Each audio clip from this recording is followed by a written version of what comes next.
Hey guys, it's official. I'm an axeaholic.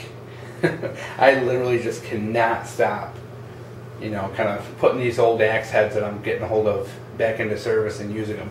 I was out there today using this bad boy that I just kind of rehandled for probably a good hour, hour and a half, and just had a riot with it. This is officially my new favorite bushcraft tool. I really enjoyed working with this thing. You've seen this in a couple of videos. I've already poked it in a couple of times and talked about how I wanted to use it as a bushcraft tool, and it really surpassed my expectations. Originally I put this on like an 18-inch straight handle and just did not like it. Didn't like the way it held, didn't like the balance. So what I did was I swapped it over to one of these 14-inch kind of curved handle, and I really like the feel, really like it. The balance is a lot better, and it's really comfortable and easy to use for an extended period of time.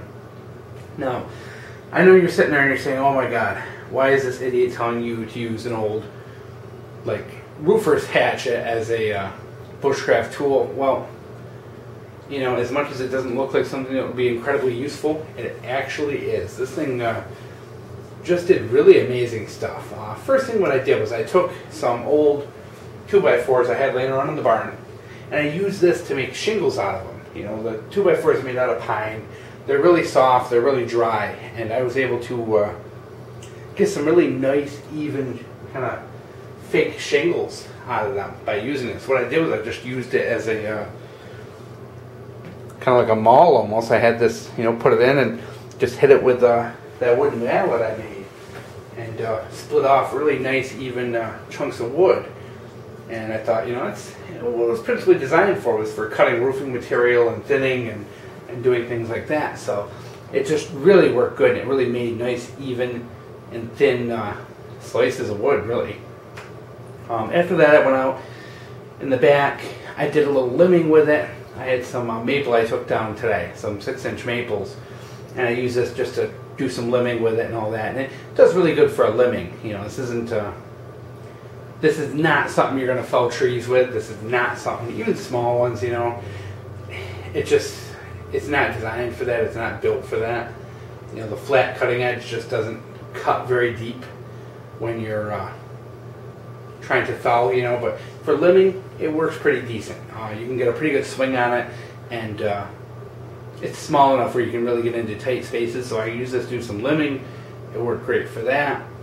And then what I did was I had some old cottonwood laying around, which I cut down last year and it's been sitting. So what I did was I took it, and some of the I had some like 6-inch branches that I had cut into lengths of about 3 or 4 feet that I'm letting dry out to use for something down the line. But I took a couple of them and I basically carved some notches into them like you would with a like a log cabin. And it was really neat because the cottonwood's really soft anyway, so this worked really well in kind of making notches in there. And what I did was I kind of used the hammer and basically used this thing like a big gigantic chisel is the best way to describe it, because you have this nice hardened hammer pole, and it's dead in the middle. Most modern roofing and shingling hammers, that hammer pole is up on top and you have a flat top. This gives you a really good kind of center line that you can hammer down.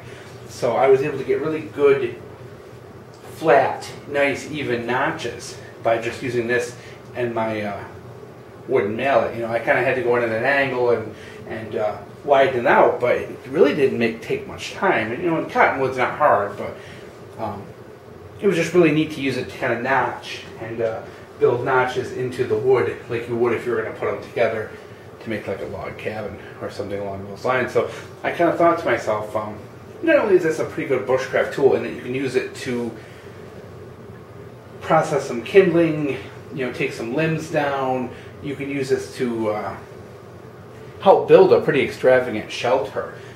If you do have a larger, say you are going out in the woods with your Grand Force or your weatherlings, this is a nice backup to that to do for those small shaping projects. Say you are building a shelter, you can use this to make thin slices of wood to use as roofing material. You can use this to do some limbing in tight corners and cut notches and to help build furniture and things like that. I definitely see this as something I will bring with me very commonly and use. I really like making camp furniture when I'm out bushcrafting. I really like just kind of putting together and whipping together like a quick bench or something like that. And I like to do it without having to lash everything together with paracord or something. So I'm going to definitely use this summer to make, kind of, just some interesting camp furniture, and using cutting out notches rather than using rope to tie everything together. And I just really see it as an interesting way to do it. It's very good for peeling bark off of trees as well. Once again, this is something you can bring down and take the bark off because it's got that nice flat edge to it. Once again, you can same thing. You can use it as a chisel. Take a piece of wood, just hammer the back, run it down the bark, strips bark off like nothing. You can use this as a small hewing hatchet. Use this to hew, which is to flatten out a piece of wood to make it like a beam. So if you are making some kind of camp furniture and you need a square end or whatever, you can definitely use this to shape and make wood flat. I mean, when you have a normal axe with the curved bit, it's very difficult to get anything to flatten out because you're cutting with an uneven edge. This really gives you that opportunity to shape and flatten, and I really enjoyed it. And what I found is using this is, what I'll kind of show you is, I found how I was using it was when I was cutting and limbing, I used it like a normal hatchet where I was just kind of swinging, and I pounded a few nails with it, no problems, and that was fine. But when I was using it as a shaping, I was tending to grab it like this and then hit it like a chisel. So I was tending to kind of more, and that's just an extra handle I have laying around, but I would tend to use it more like this than anything. I used it to kind of take the wood off, but it was a very good, very easy to use like that. I found it very comfortable to hold and then hit the pole with a block of wood or a I had a wooden mallet that 60-cent wooden mallet I made. But yeah, it worked surprisingly well. And I was able to just do some really neat stuff in a really quick amount of time. And a lot of it I think is due to the shape. This has, I've shown you before, but has a very thin bit. Go the other way if I can see it better. It has a very thin bit. And as you can see, I've been working the edge. I'm going to try and zoom in here. I've been working the edge, and you can see it's almost kind of becoming like a Scandi grind. I've been flattening out the edge rather than convexing it to help, because as you know, with a Scandi grind, you typically use that for carving wood. So I wanted a nice kind of flatter edge on it as opposed to the convex. So I've been working on that with a file. It's still got a little more work to go because it's still slightly convex, but I've just been flattening it out nicely.